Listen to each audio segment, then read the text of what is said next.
Warren Buffett's success story. Warren Buffett is widely recognized as the greatest investor of all time. His holding company, Berkshire Hathaway, is one of the largest in the world and was worth more than $700 billion in 2022. In 2008, Buffett was the richest man in the world according to the Forbes rankings, with assets of $62 billion. In 2022, his wealth exceeded $120 billion. Despite his incredible wealth, Buffett maintains a modest lifestyle. He still drives an old Cadillac that is worth less than $50,000. Buffett believes in the value of investing wisely and maintaining a long-term mindset rather than pursuing superficial luxury goods. Born on August 30th, 1930 in Omaha, Nebraska, he said from an early age that he wanted to be a millionaire by the age of 30, showing that he was already thinking clearly. Warren was a very quiet and good child, loving to spend hours in his father's large library.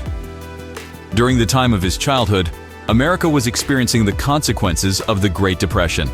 In fact, in 1931, Howard Buffett lost his job as a broker. However, he decided to open his own brokerage firm, and Warren grew up with his father's example, learning much from him. At only 11 years old, Warren Buffett made his first investment in the stock market, buying 6 shares of City Service, an energy company. In addition to these early investments, he also had a few small businesses. Nothing exceptional, but for a child his age, incredible. When Warren turned 12, his father went into politics and the Buffett family moved to Washington. During his high school years, he did not lose his entrepreneurial spirit. He sold golf balls, prints, and started a small pinball business. Warren continued to pursue his entrepreneurial activities, reconciling them with his studies. At age 19, he returned to Omaha, where he attended college and earned a degree in business administration. He later sought admission to Harvard, but unfortunately was not accepted. He then began attending Columbia Business School, another highly prestigious university recognized throughout the world. Here, one of his teachers was Benjamin Graham, with whom Buffett would always maintain a relationship of great esteem and reverence. Buffett drew from his teachings his own investment philosophy based on the concept of buy and hold, in which you buy shares in an undervalued company and hold them for a long period of time, if not forever. Graham taught him the 2 most important rules for an investor. Rule number 1, never lose money. Rule number 2, never forget the first rule. In 1952, Warren Buffett married Susan Thompson. After their marriage, Warren Buffett and his wife Susan moved to Omaha, where they would have 3 children. 2 years after their marriage, in 1954, Buffett finally succeeded in joining Graham's investment firm. However, in 1956, Graham finally retired and closed his company. At that point, Warren Buffett, at the age of 26, decided to strike out on his own. The young man founded his first investment company called Buffett Partnership Limited. Before opening this company, Buffett's net worth was about $140,000, a considerable amount for his age.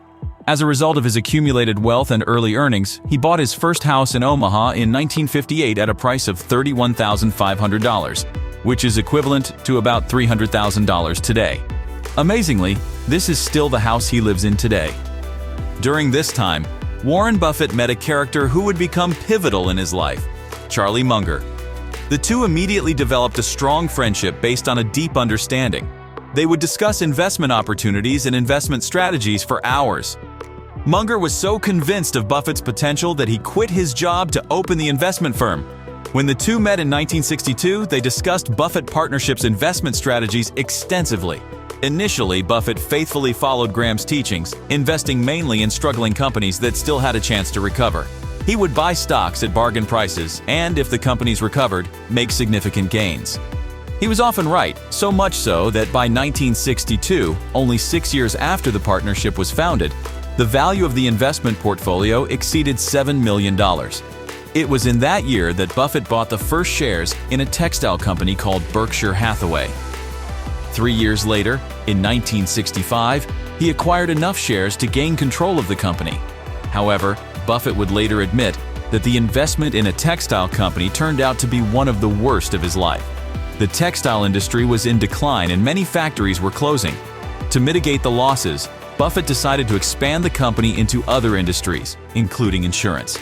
He acquired National Indemnity Company, an insurance company in Omaha. Through this investment, he was able to stem losses in the textile business. At this point, with the success of his early investments, Buffett decided to devote himself fully to Berkshire Hathaway.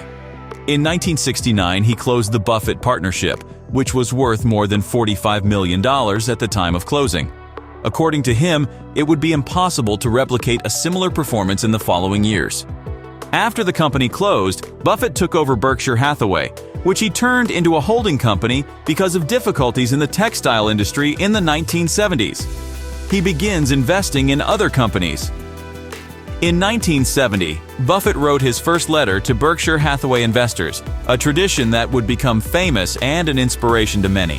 In fact, Buffett has a habit of treating his partners as friends or family, maintaining a special relationship with Berkshire Hathaway investors. In the 1970s, Buffett made significant investments, such as the 1972 acquisition of California-based See's Candies, a candy and chocolate manufacturer.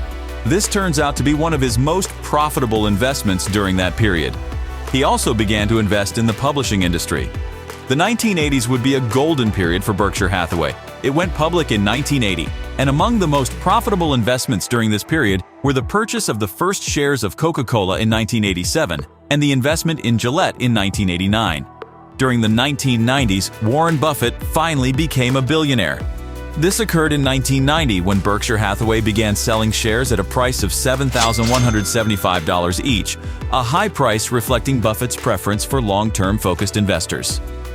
The 1990s and 2000s were very successful years for Buffett. In 1999, Buffett won the Best Fund Manager of the 20th Century Award.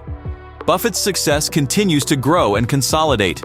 In 2008, he becomes the richest person in the world, surpassing even his friend Bill Gates.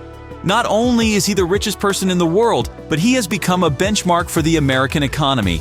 During the crisis of 2008, the U.S. government asked Buffett to intervene to save such key companies as Goldman Sachs and General Electric from bankruptcy. In addition to the heights of the financial world, Buffett decides it is time to do some good with the immense sums he has earned. In fact, through his first wife Suzanne and children, Buffett was already very active in charity work. In a letter, Warren Buffett stated that until the day he died, he would donate 99% of his wealth to charity, thus confirming his commitment to the common good and the fight against social inequality. This was the story of Warren Buffett and his success. We hope we have inspired you with this video. Follow us for more videos.